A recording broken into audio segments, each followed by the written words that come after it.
Good morning and hello everyone, and thank you for joining us for this one of our CLA autumn series of webinars. On behalf of the CLA, I am delighted to welcome to you for what I am sure will be an informative event. My name is Anne Maidment and I am the Regional Director for the Southwest region, and I will be your chair for today's proceedings. My thanks go to our partners Jonas and Clydesdale Bank, who both have speaking roles today. Before moving to the subject of today's event, a brief update from us here at the CLA. Throughout this year, the CLA has supported the membership in offering advice and representation to government through what has been an unprecedented year. A national lockdown through to a short recovery period and perhaps for some an uncertain next few months. The COVID webpage is highly comprehensive, covering the breadth of government support and information that our members need for all aspects of their businesses. There are a number of member-only briefings covering a wide range of topics. We keep them updated as government advice changes in how we can support and nurture those hardest hit, but also offering practical advice for employers, the self-employed, and rural businesses alike. A particular area of concern has been the self-catering and hospitality sector, hardest hit by recent changes.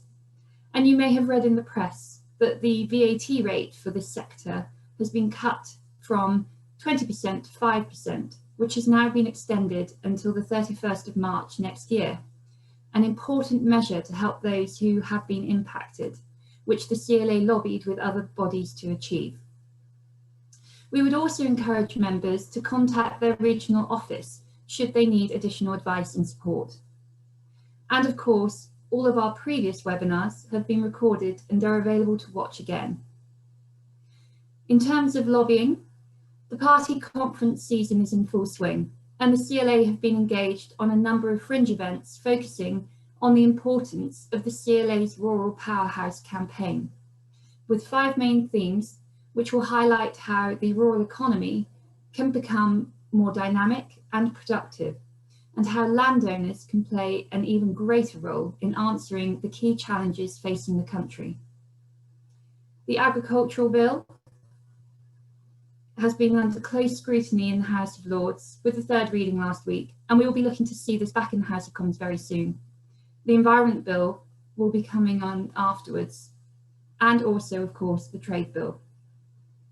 Moving on to today's event, we are under no illusion that 2021 is set to be an extraordinary turbulent year. The UK will leave the jurisdiction of the European Union, with the future trading arrangements yet to be confirmed and the transition away from direct payments to begin in earnest. Today's event will offer an insight into the changes to agricultural policy in the early transition period to help farmers and landowners make plans for the future. We are fortunate to be joined today by a panel of experts who will guide us through their thoughts on the changes to agricultural policy and the next steps. I should remind you that today's session is being recorded for future use, including availability to other members, and will be available on our website after the event. The format for this event is that our speakers will each talk about their area first. This will be followed by your questions, which I will pose to the panel on your behalf.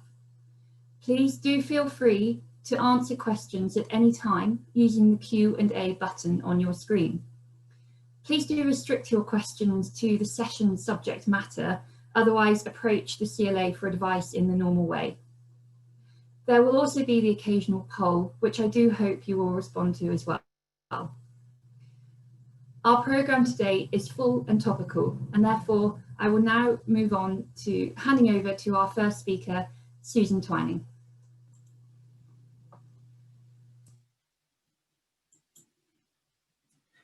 Morning, everybody. I'm going to give a run through of the current policy developments in agriculture, but in advance of that, we put a poll up on the screen, and I'd appreciate it if you could answer that question, which is really about whether you've made any plans to replace the income that you'll be losing from phasing out of BPS.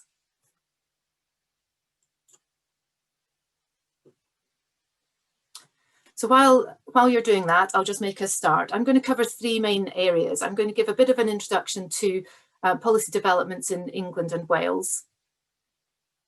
Once I get my slides to move.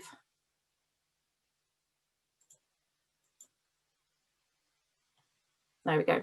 So I'm going to give a bit of an introduction across England and Wales, but then I'm going to focus the details of the new programmes coming through into England, because there's more information on those, and look at some of the timelines, because it's actually the timelines that are as important as the policies. So looking across at plans for England and Wales, firstly, I think the key points on this, I won't go into detail. England are making a start to cutting direct payments from 2021. That's 3 months away. And there will be new schemes being introduced from 2021 onwards. In Wales, they're part of the agriculture bill going through the House of Lords and House of Commons now through a special schedule. They're planning to introduce their own agriculture bill in Wales next year. And it will be at that point that they will start to make more detailed plans about what their policies and programmes are going to be. In the meantime, they're going to continue with the current direct payments and agri-environment schemes. So looking a little bit further forward to plans for England, I don't know if any of you were up at 5:45 this morning, but George Eustace did steal a little bit of my thunder, I have to say. But for those of you who didn't get up this morning and didn't hear it, he was giving a bit of an outline of the policies, which I'm going to be running through now.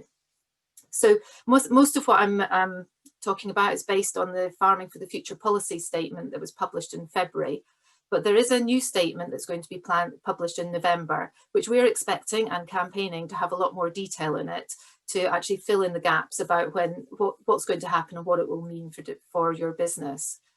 This will form part of the first of a 7-year multi-annual financial agreements. Now, these are in a similar way to the Common Agriculture Policy. There was a 7-year programme of expenditure with a vision and programmes laid out.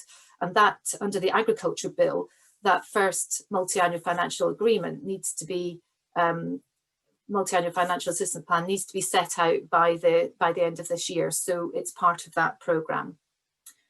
So firstly, I'm going to look at it in groups of policies that are coming through. There are actually 19 different things that I counted up, or priority things that are coming up, but I've blocked them into different groups. The first one is on direct payment transition. So it should be familiar to you by now that direct payments are going to be cut starting in 2021. We know that in 2021, the cuts will be a progressive rate. So those in receipt of less than £30,000 will have a cut of 5%, but that gradually increases for those that are in receipt of higher payments, where businesses at the higher level will be having cuts of in excess of 20% in total. We don't have any information on what the cuts are going to be in remaining years, but what we've suggested is that until we have more information, then we should assume a flat rate of the remaining amount for budgeting purposes. So that could, if you take a flat rate, that would be a cut of between 10 and 15% a year, depending on what your first year cuts were. Important point is that there's no cuts and no more direct payments after 2028. So that's probably the biggest thing that's going to start hitting businesses next year and progressively over the period. By 2024, when we expect ELM to be fully available to everybody, under those assumptions, many businesses will have lost between 30 and 50% of their direct payments, which is quite a sobering thought. But alongside that, there are also plans to delink the direct payments. That will mean that when it's introduced for everybody, there will no longer be a need to either send in an annual application form or even continue to farm, and you will no longer be expected to comply with cross-compliance, although you will still need to meet the statutory requirements. This is mainly to make administration more simple for both government and yourselves, and it will mean that you'll just receive the remaining annual payments as set out. The other option that they're looking at is a lump sum exit scheme. And this will be an option that will be available for eligible recipients to take the remaining payments upfront on condition of leaving farming. This may be available for only 1 year, or it may be over a couple of years. All that is still to be decided, and along with a de-linked payment, the details will be discussed in a consultation later this autumn. So given that the Environmental Land Management Scheme isn't coming in until 2024, the current agri-environment schemes are going to continue. Now, this isn't simple. There are a number of different countryside stewardship stages. The countryside stewardship existing agreements, so those of you already in countryside stewardship, will continue to be under EU rules for the time being, and they will continue to the end of their agreement period. There's also a plan to continue the HLS extensions.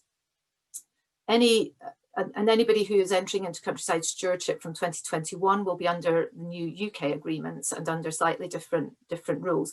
And you can continue to enter into countryside stewardship right up until 2024. And those agreements can either roll on or you can switch into ELMs at the appropriate time. The plan is that there will continue to be simplification and making them more attractive and more and easier for everyone to get engaged with them. And they will, of course, include woodland grant schemes as well. If we take a closer look at the Environmental Land Management Scheme, we're in a phase of development still, and from now until 2024, there's continuing development of the policies. I think the key point here is that the ELM will only be fully available to everyone from 2024.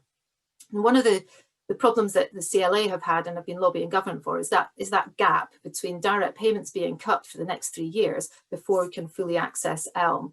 And we've been arguing for shallow cuts in direct payments. And we have been listened to, but the solution is perhaps not quite the same. The government, DEFRA, is now looking at a sustainable farming incentive scheme, which will be brought in early in 2022. And that will bring forward some elements of ELM Tier 1 into an earlier programme.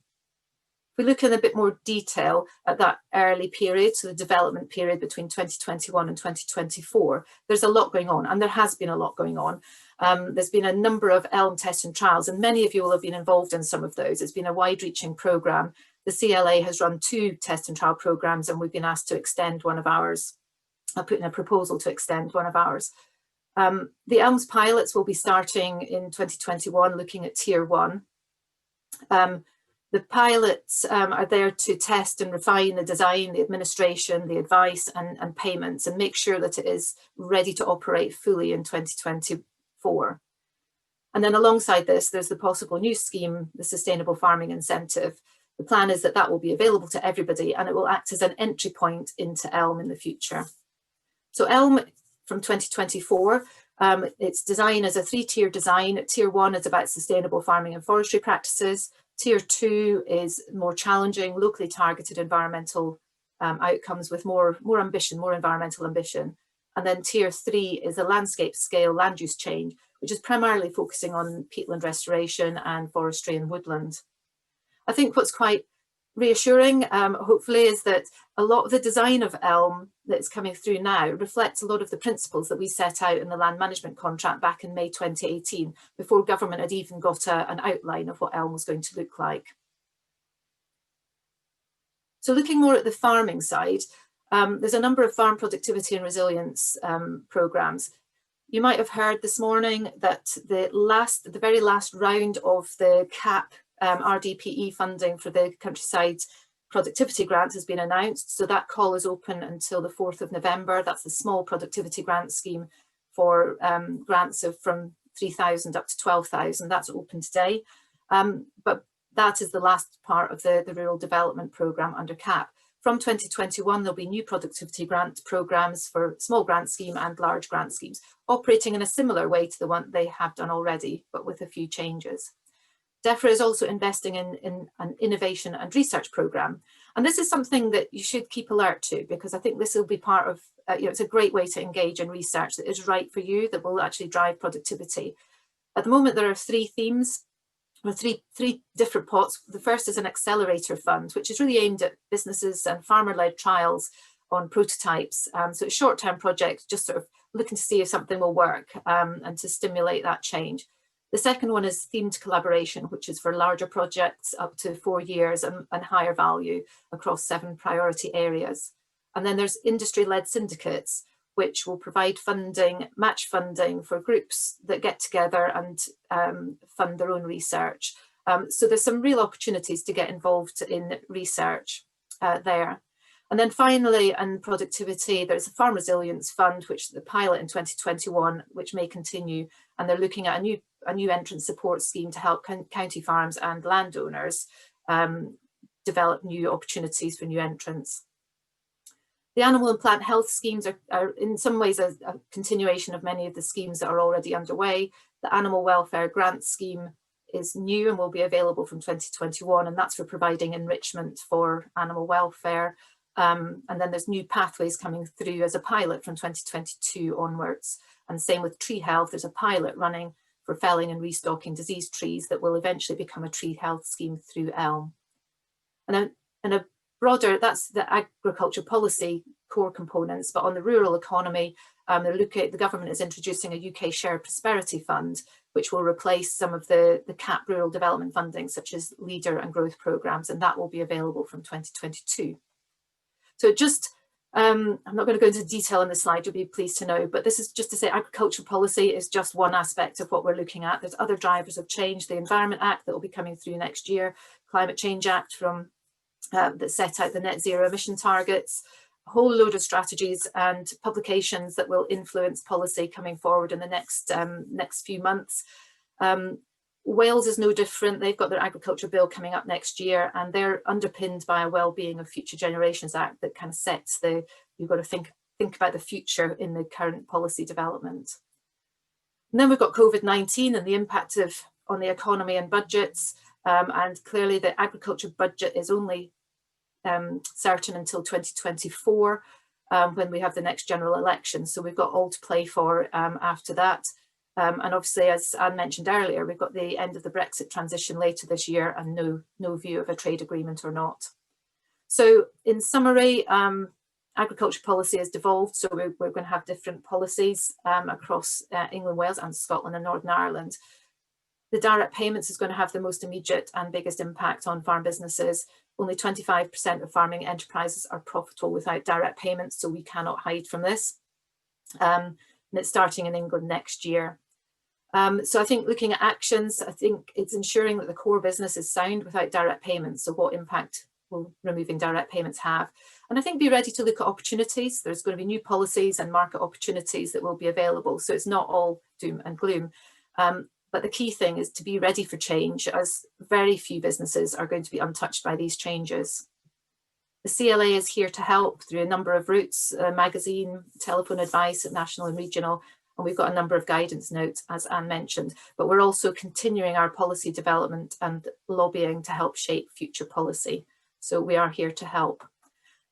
So hopefully that's a useful run through. The results of the poll were that 57% have not made any plans for replacing the lost income of BPS, while 43% have. And the good news for that is that is higher people who are prepared than when we ran that poll in early lockdown. So there is progress. I'm now going to hand over to Brian Richardson, Head of Agriculture at Clydesdale Bank, who's going to give his insights into how businesses should react to these changes. Thank you.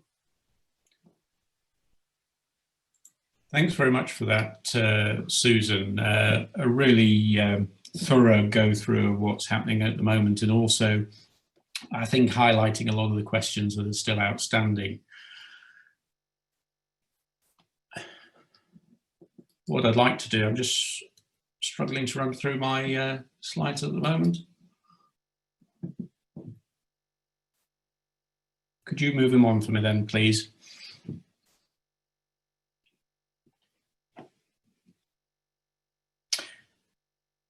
So just looking at what's driving policy at the moment, we've talked a lot about Brexit. It's been the theme since June 2016, over 4 years ago, moving to a UK-based policy after almost 50 years of European CAP policy.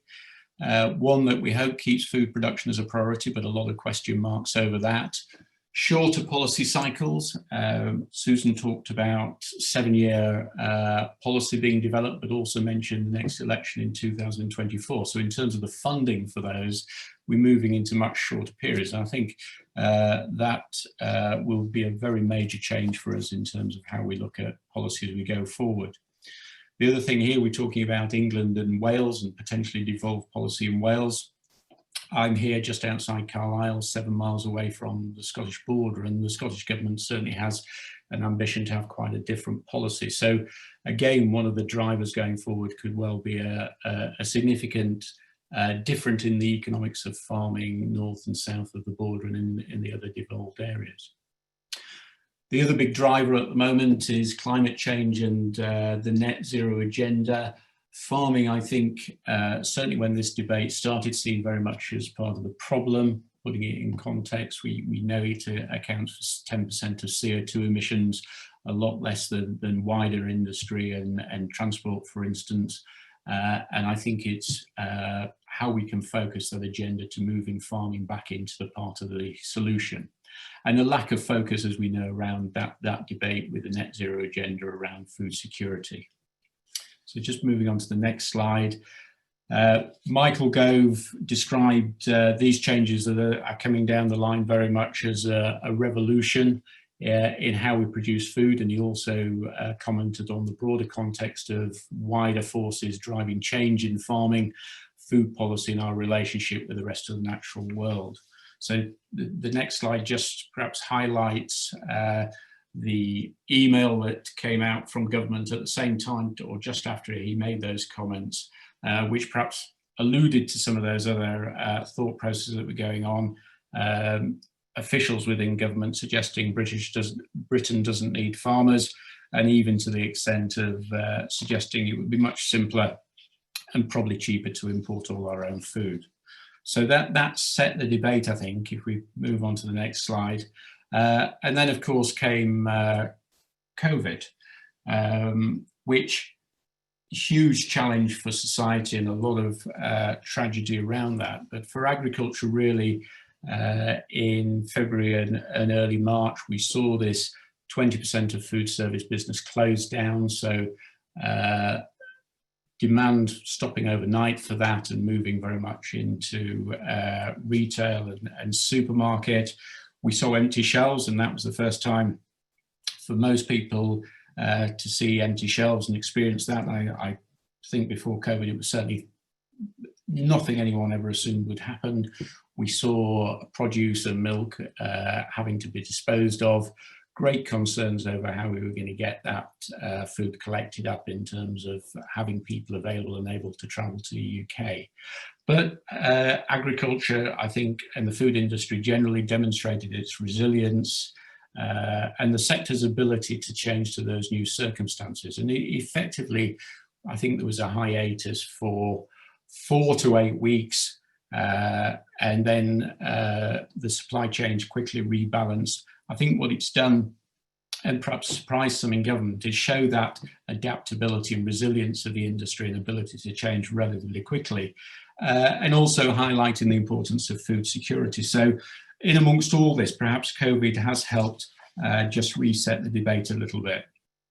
So just moving on to the next slide, we would hopefully now have a renewed debate on food security and where that fits in all these changes that are coming down the road. We've got the new commission now looking at food standards and trade deals. I certainly don't think we're going to get anything like we would like to see in those trade deals going forward. It's always a matter of a trade-off.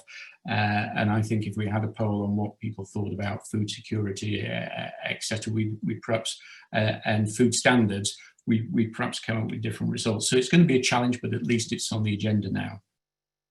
The environmental agenda and net zero 2040, I think, is going to come very much back into the focus in 2021. It's been, because COVID has been in the headlines, it's been pushed to the side a little bit, but it's very much going to come back with a renewed focus on that side, and something we need to be aware of. Productivity was mentioned earlier, and I think it's something I've been banging on around for a long time now. The HDB have done a lot of good work, I think, highlighting some of the productivity gap we may have in this country. We may not be quite as productive as some of our near neighbours and some other states. Lots of different challenges around for us, but I think it is a challenge to talk about the fact we may not be as productive as we think, but I think we should look at that, and we can look at productivity in the light of good environmental stewardship and in a very sustainable way as well. And linking into that, I think, is the use of ag tech. This is not just about new equipment and drones, etc., but there is some fantastic new equipment coming along, and it really does work. But also big data and how we use that data in precision farming and agricultural systems. I think the pig and poultry industry, I think over the last 10 and 15 years have shown how they've used technology and big data really to drive productivity in their industry, to really improve results, improve productivity. Remember, those two sectors are unsupported, so they've had a very great focus, but they've now got, I think, really a world-class business in terms of what they deliver, and I think it's a good point to the rest of the industry. And they're now using that technology, I think, to help drive the agenda in terms of reducing CO2 emissions, and some exciting work going on that side. There will be divergence in the approach. I think some farmers will very much focus on food production. I can think areas of the country where elms will take very much a second place, if at all, but they'll focus on food production, still really focused on environmental measures, etc., but really focused on food production. Another area focused very much on environmental and public good, and of course a good chunk in the middle. But what it does mean, of course, is that there's 2.7 billion or thereabouts of support payments that we see. I've said over 50%. It varies depending on when you look at it, but figures the other day we're certainly looking at that 60–70% of profitability of farming is accounted for in those payments coming through. So a huge change. It's not going to fall the same way and in the same pots as it did before. So it's important to realise for farmers there's going to be significant change there. So just moving on. I think what the message is really is about preparing your business for a new future, securing your future after direct payments. And yes, there's a lot of policy uncertainty. And I think as Susan went through, there's a lot of questions to be answered, but that doesn't stop you really planning around the future, what it means for your business. And where will those public goods payments feature in your business? How important are they going to be to you?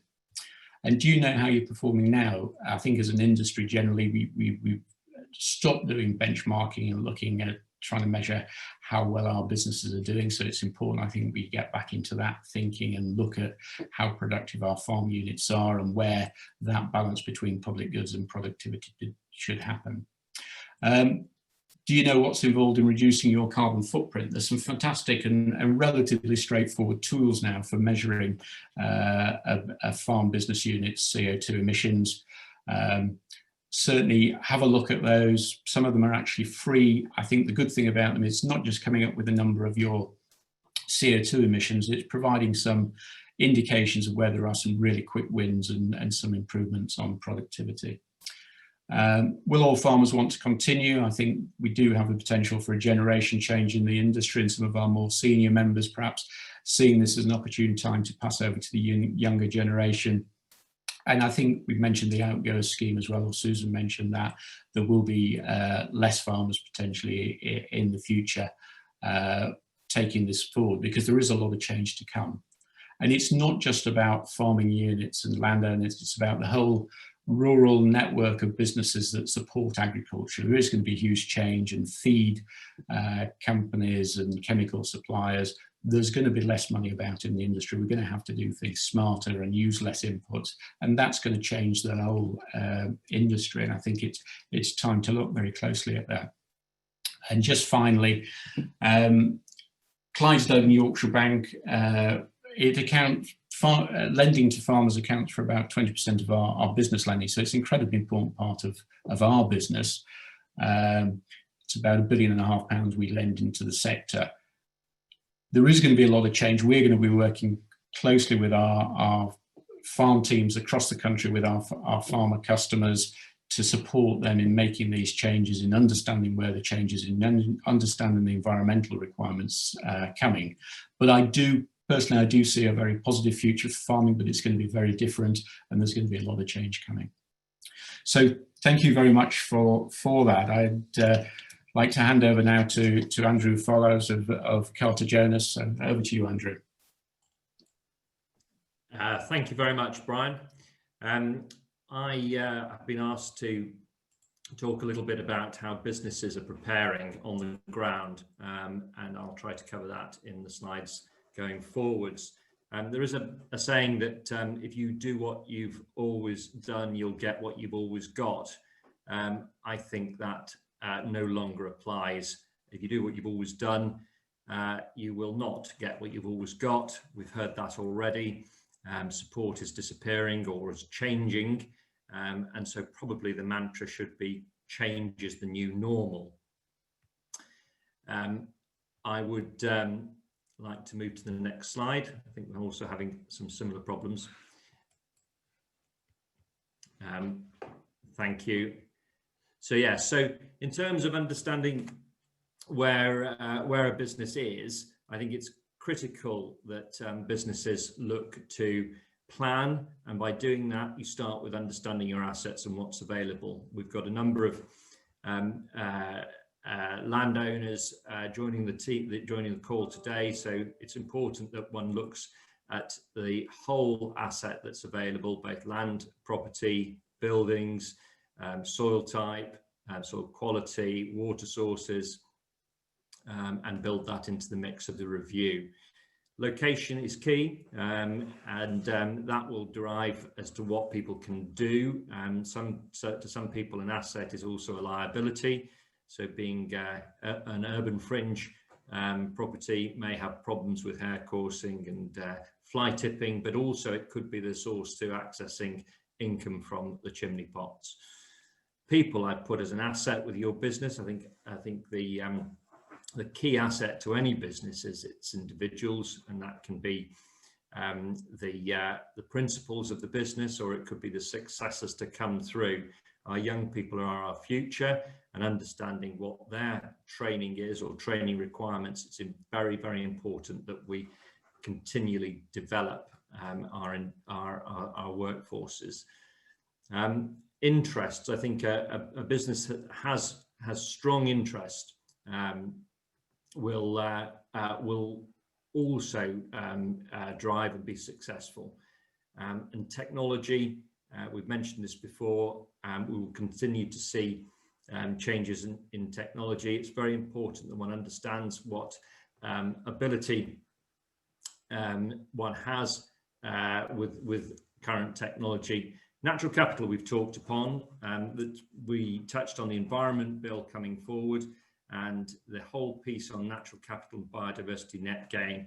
And I think probably what was mentioned by Susan earlier in terms of the first part of the tier 1 support could provide an element for benchmarking for natural capital in terms of soil and water management. So it's really important that one understands what's got available.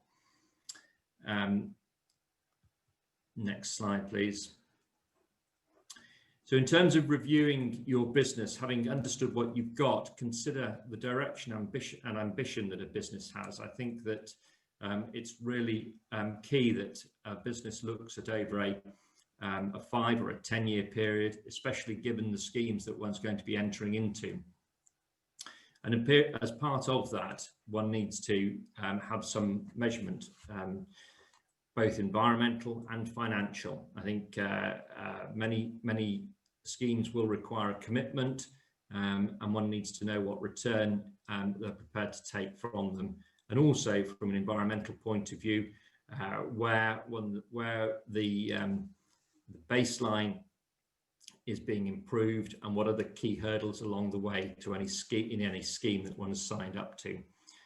I put structures and cooperation because I also feel that An area that businesses are going to have to be working towards is greater collaboration and cooperation, and that could be as much as on a very basic level, shared experience, right through to full joint ventures being contract farming or share farming operations. Keeping costs down, as Brian has alluded to, will be key to profitability and every focus that can be seen. We've got some landed estate businesses represented. I think the other point that I would bear is the tenanted sector and understanding tenants and what they are seeking to do with their businesses. The average age of farmers could be 58, it could be 60, it could be 62, depending which survey you want to read. What is clear is those businesses need open discussion about where they fit in the future. We're probably likely to see many tenant rent review notices being served. It's probably more important to talk to people to understand what their businesses are and where they fit in the future, as opposed to arguing over £10 an acre in rent. I do remember speaking to a young farmer, and he saw that there were two brakes on the industry. One was direct support, and the second was the Agricultural Holdings Act. Well, we're moving away and releasing direct support, but the Agricultural Holding Act and succession tenancies will remain. So that's one way that we'll see a move forward. In terms of funding, I would suggest that all businesses look very closely at their funding, and we're seeing at the moment the base rate is as low as it has been, and it's very important that businesses consider their funding structures going forward, and I'm sure that Brian or his team would be more than happy to talk to you about that. Next slide, please. Having carried out a full review, it's important that one considers how else one can access unsupported income. COVID-19 has been referred to, and what we've seen is more new users, I would suggest, into the countryside and to rural locations. Now, that did cause problems at the beginning as lockdown was in place. We had access issues, but it is a new customer base, if one likes, that needs to be engaged with. And that has followed through with staycations and rural tourism, and indeed rural offices. We're seeing definitely an uplift in our requirements through our leisure side for rural tourism, and also with rural offices. We can see that the commute is most likely to have, it won't be dead, but it will be much reduced. With that, can see possibly a WeWork in the countryside model where rural business centres are going to spring up, and that will again be down to communications and the ability to service those. I put renewable energy because one needs to look at that as an unsupported sector now, and it's very clear that operators are still looking for solar sites. Prime Minister has said a commitment to greater energy from renewable sources, albeit offshore, but it's an area that we're definitely seeing more interest in. And if one is pushing one's offices or tourism, electric vehicle charging points is an area where our renewable team is particularly busy at the moment. They've introduced a new phrase of range anxiety that one will need to be aware of when we're driving our electric cars in the future. So you'll need a quick charge or a slow charge, but be aware of these opportunities for further income and unsupported income, which is the key message. Natural capital we've talked about, and biodiversity net gain is will be a commercial deal with a commercial operator. And again, understanding what one's baseline is key to understanding what opportunities and options are available to a business. Net zero, everybody is pushing towards net zero. We as a country, as various organisations, and further down the supply chain, people will be being encouraged to go to net zero. So as Brian said, ensuring one understands through a carbon calculation where one is with its business is key. Broadband and climate change are other issues which could be seen as opportunities or constraints. Climate change is here to stay, and we've been talking earlier about the Tier 3 scheme of the elms, which is going to be much more broader in terms of peatland restoration and tree planting. So opportunities there to access support. Next slide, please. Finally, I would concur with the other speakers that change is inevitable. Businesses must embrace change.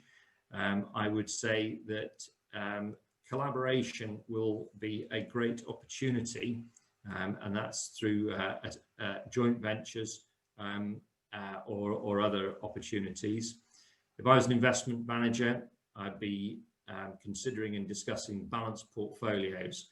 Really, that is just making sure you don't have all your eggs in one basket, and look at unsupported income streams for a business. Technological advances are going to help, and it is something that one must keep abreast of. And following with that, we're in an ever moving and fast changing place, and so keeping updated for any business will be key. And this is why events like this and having a body like the CLA is so important to provide that information to the industry. With that, I believe we are now handing over to the question and answer session.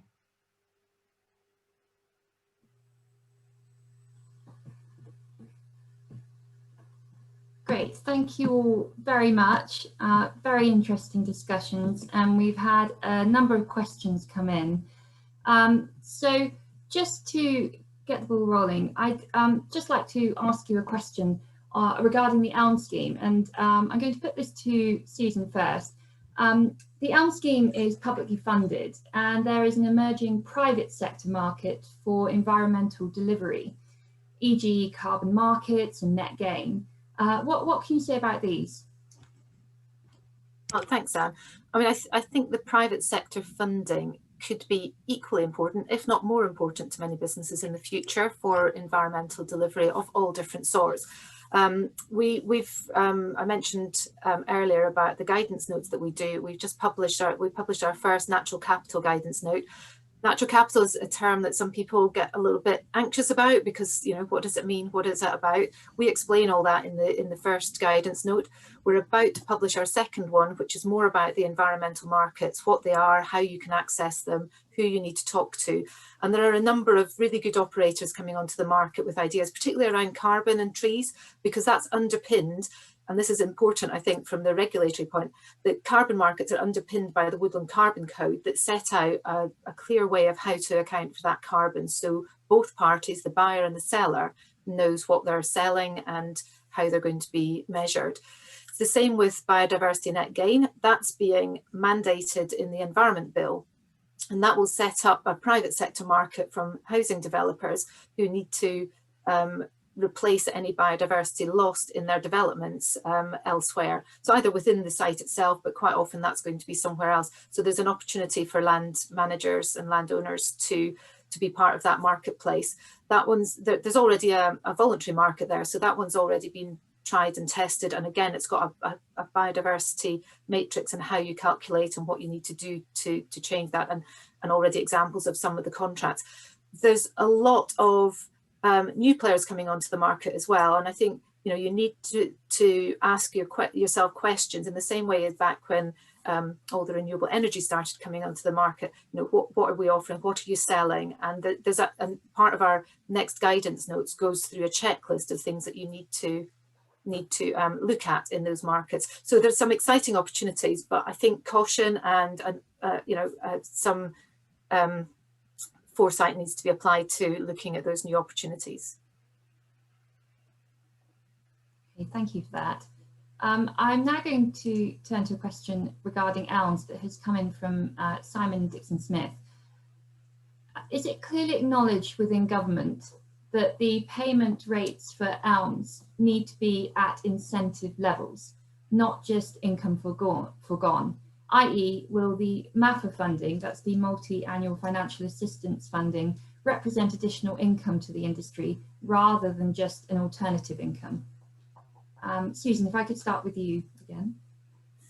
Yeah, this is something that we've been lobbying hard about, that the need to recognise there's lots of different ways that you could value nature. One is to look at the actual value of it. What does it deliver? What would people be, what does it actually deliver? That's the natural capital accounting method.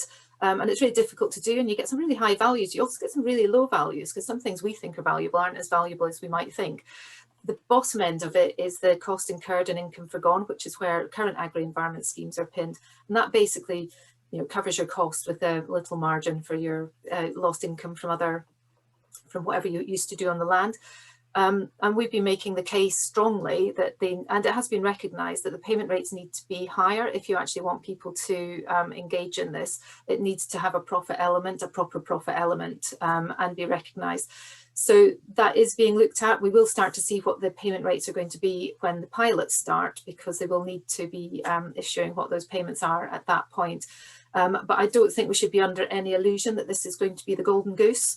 And I think the main thing that I would suggest that you do is look at your costs of delivering some of these options, so that you're at least starting from your own base where you think the value, where you think you would be happy to engage in, and the offers that are being made. So it is incredibly frustrating that we don't have greater clarity on this, because that's the one bit missing from the puzzle for the future. But I think there are things that we can do to get ready, and looking at our cost of delivery is the first thing that I would look at. Thank you. Yes. And just one more question before we move on to another area of discussion. Anne Wilcox has sent in a question, and it's regarding HLS, and it's with the continued rollover of HLS under the EU rules. Is there a big risk of large penalties being applied for the duration of the agreement, so 10 to 14 years of a clawback? Will the EU still be responsible for the monitoring and compliance of these schemes until they end? Is that for me as well? Sorry, yes, and then we'll move on to some other areas. Yeah, there is under current rules, there could be a clawback that goes back to the beginning of the agreement, but it is something that is being looked at, and certainly something that we would like to, we're lobbying to get changed if it can be done, so that the schemes could be changed into UK rules, but that hasn't been agreed yet. So if you're under an EU countryside stewardship agreement or HLS, then the current rules still apply. And that's, in some ways, that's the balance you've got to make. So you've got an HLS agreement. Are you better to switch into the new UK countryside stewardship agreement rather than risk some of those backward-looking penalties if there is a problem found, which I would hope there wouldn't be. Absolutely. Okay, thank you. Now going to move on to some questions that have come in regarding landlord and tenant and rents. One from Edward Barham to ask the panellists, what effect do the panellists foresee on rents, which are currently supported underwritten by BFP? Up, down, or no change? Andrew, if we could start with you on that one. Yep, no, that's fine. Thank you very much. I think there will be undoubtedly some downward pressure on rent, where there's been that direct underpinning from basic payment. However, market conditions and current tender rents that we're seeing on FBT rents show no reduction whatsoever. And I think that scarcity of land and the land-hungry nature of farming businesses will maintain many rents. So there'll be much discussion on the subject, but I think unless there is a great oversupply of land in a particular area, rents will stay at similar levels. I think I'd I agree very much with Andrew there. I think there is going to be a lot of economic pressure around the industry. So obviously rent is a cost people will look at and look to drive down. But I think the underlying demand there and part of the solution for many people in terms of producing food more efficiently and at lower cost is going to be scale. So I think that underlying demand will be there. There will be challenge, but I think the underlying demand will perhaps see rent levels perhaps not change not as much as we might assume they would.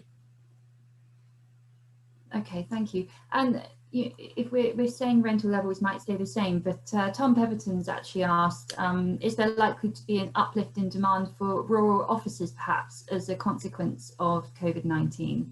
Andrew, thoughts on that one? Yes, I think it's something I touched on. We've certainly seen an uplift in demand. I think that has to be tempered with the pain that has also been felt by certain businesses in those rural offices. So dealing with, depending upon the type of business, poor rent payment or difficulties that tenants are having. So whilst there may be some increased demand, we're also having to manage and deal with some of the challenges that existing businesses have and existing tenants. Okay, thank you. I'm now going to ask a question if I can see. There it is. Another one from Edward Barham, and this is regarding TRIG, the Tenancy Reform Industry Group. Is there any current appetite to review landlord and tenant (FBT) terms to match the new world of UCAP? To give both parties better flexibility. Susan, any thoughts on that one? Well, I think TRIG is the place to discuss it. We've seen some amendments to tenancy coming through in the agriculture bill, but they've been relatively limited. There were lots of amendments through for further changes, but we felt that the best place to discuss these is through TRIG because that's the consensus building about what needs to do. There's no doubt that the tenancy arrangements need to be kept under review as we go through into the new agriculture policy world because things will be changing rapidly. And the new reality about things like environmental management, tree planting are going to change some of that, and particularly collaboration, how you work together and that sort of developing new and different relationships between two parties working together is something that we need to keep an open mind on. That's what the new entrance scheme is aiming to do, is to look at try and see if there's some innovative models that could be tried and tested about how you can work together, not necessarily traditional tenancies, but look at some other opportunities around joint working. Thank you. Andrew, do you want to add anything to that, or? No, I think we probably covered it really. I think the challenge really is at both ends. You've got Brian talking about scale and keeping costs down and businesses getting bigger, and then trying to find opportunities to get new entrants in as well, which is probably a whole new seminar on that, or webinar. Yeah, absolutely. Moving on next to a question from Sebastian Anstruther. Diversification needs to be supported by planning and tax policies. What is the panel's view of current government thinking on these? Brian, any thoughts on that? Well, I think it keeps coming up into the headlines looking at the tax regime and the favourable tax regime around land. It's obviously a concern to us in terms of the security angle, but I think certainly in recent discussions that have taken place, that's perhaps moved further off the agenda and into the background a little bit. But it is there, so it does come back in terms of whatever planning businesses are able to do about future and secure their position.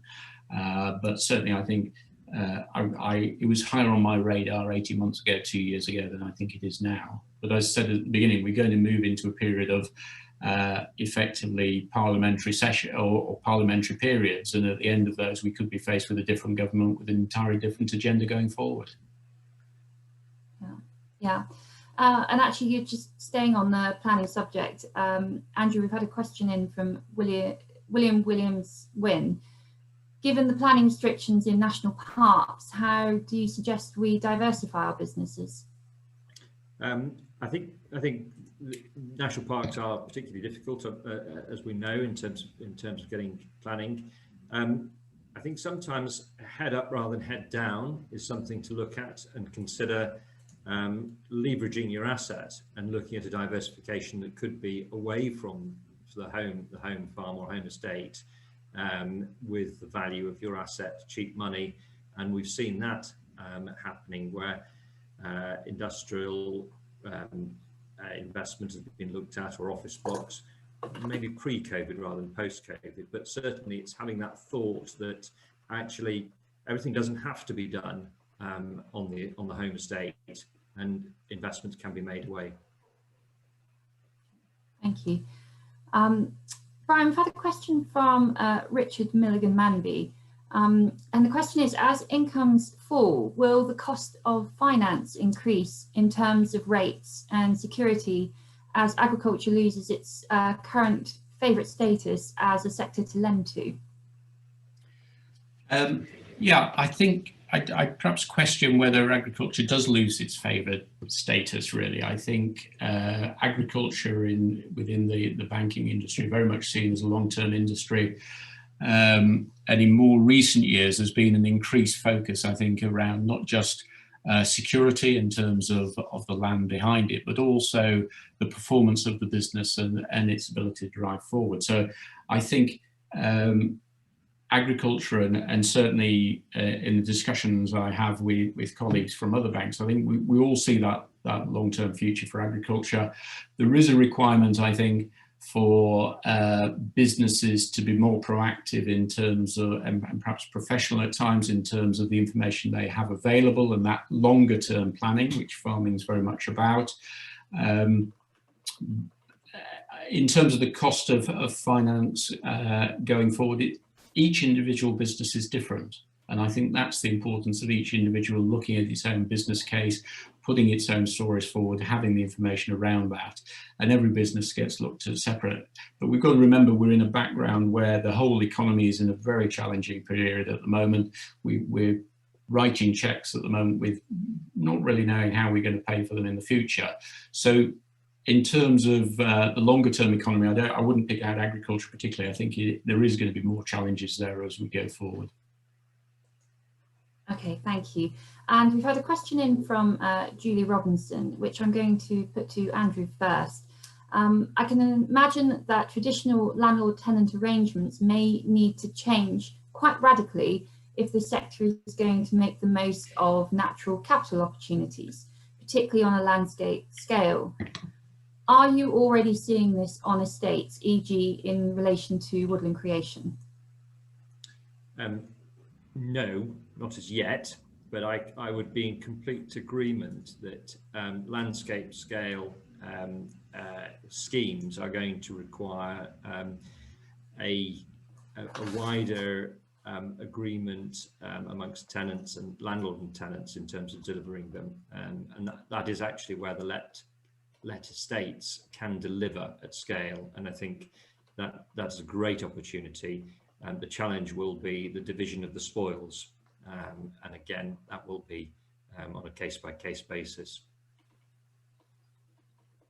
Susan, any thoughts on that? It's a very real issue. One of the challenges that we had from the DEFRA forestry team when we were working with them on the tree strategy consultation was, how do we get more trees on tenanted land? And the question as well, do tenants want trees on their land? So it's a very live issue. What I would say is that we're currently developing a guidance note alongside the Tenants Farmers Association about trees and tenancies. So that will be available very, very soon. And that will just provide some of the guidelines and the things that we need to think, landowners and tenants need to think about if they're interested in trees, because trees and woodland is a big scale of things, from individual trees, agroforestry, right through to amenity commercial woodland, and there's different things that might suit different people. So I think considering trees as one thing, it can lead to poor decisions. So we need to be making thinking in its breadth what that actually means and how that might work for both parties. Great, thank you, Susan. we're just going to bring up one final poll whilst I ask the panelists for a key takeaway advice. So if I could ask all of you for just sort of your key points to offer to those listening on how they might start to prepare now for what's coming next year. So if we could start perhaps with Brian. Yeah, I think it is very much taking a fresh look at every business, their clean piece of paper. What is this business going to look like in 5 or 10 years' time? What do we do really well at the moment? What are we good at? What are we not so good at? What do we need to do a little bit less of? And start planning that through. There is always going to be questions about what Elms might look like and everything else, but I think it's really focusing forward as to how you can bring some efficiencies to the business and how you want it to look in the future. I think the other thing I think that people can be getting on with is the CO2 audits, which I think are a useful starting point in terms of understanding your business a little bit more. But it is about, yeah, critical time to be planning forward. There is a little bit of time we've got as these changes come through, so start sooner rather than later. Thank you. And Andrew. With oneself, understand one's assets and focus on unsupported sectors. This is all very nice, Elms, VPS, but the future long term is going to be has to be without both. Thank you. And finally, Susan. Yeah, I think, you know, agriculture policy is changing. We are having to fight for every single penny from the Treasury after 2024. And while the environment is a high priority for funding, there are no guarantees of what's going to happen. So I think certainly building a business model based around funding from government is probably not a long-term sustainable solution. Part of it, but not for the long term and the core part of your profit. Brilliant. That's really helpful. Thank you very much. And I see the poll results are now up, and this is the same poll we put up 6 months ago when we did this at the start of the lockdown, and I'm pleased to say that a lot more of you are reasonably confident now, so that's great news. So I hope today has been helpful. Thank you very much to all of our panelists for the very interesting discussions. We have some more webinars in our series this year, including the Institutional Landowners Group and the Rural Powerhouse Week. My apologies we couldn't get to all the questions today. We will come back to you afterwards. If there are any other topics you would be interested in hearing from us on, please do let us know. This will be recorded for those to watch afterwards. Thank you all once again, and I hope you have a very good day.